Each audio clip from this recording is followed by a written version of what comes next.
Chennai super কিংসের হয়ে মোস্তাফিজুর রহমানের আজকে শেষ ম্যাচটি হতে যাচ্ছে। এবারের আইপিএলে এখন পর্যন্ত মোস্তাফিজুর রহমান 8টি ম্যাচ খেলেছে, উইকেট নিয়েছে 14টি, যা এখন পর্যন্ত মোস্তাফিজুর রহমানের আইপিএলের সেরা পারফর্ম।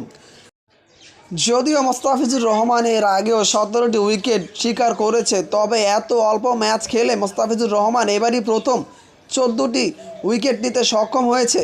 সেই মোস্তাফিজুর রহমানের আইপিএলের আজকের শেষ ম্যাচ। আজকে পাঞ্জাবের এগেনস্টে মোস্তাফিজুর রহমানকে একাদশে দেখা যাবে। আজকের এই ম্যাচে মোস্তাফিজুর রহমান আলো ছড়াতে পারে এমনটাই আশা কিন্তু ওই মোস্তাফিজুর রহমান ফ্যানদের। মোস্তাফিজুর রহমান যে ছন্দে আছে পার্পল ক্যাপ তার জন্য সুনিশ্চিত। আজকে একটা কিংবা দুটো উইকেট পেলেই তিনি কিন্তু এবারের আইপিএলে আবারও পার্পল ক্যাপ মাথায় নিয়ে এরপরেই কিন্তু তার আইপিএলটা শেষ করবে এবারের মৌসুমে। চেন্নাই সুপার কিংসের হয়ে মোস্তাফিজুর রহমান দারুণ শুরুটা করলেও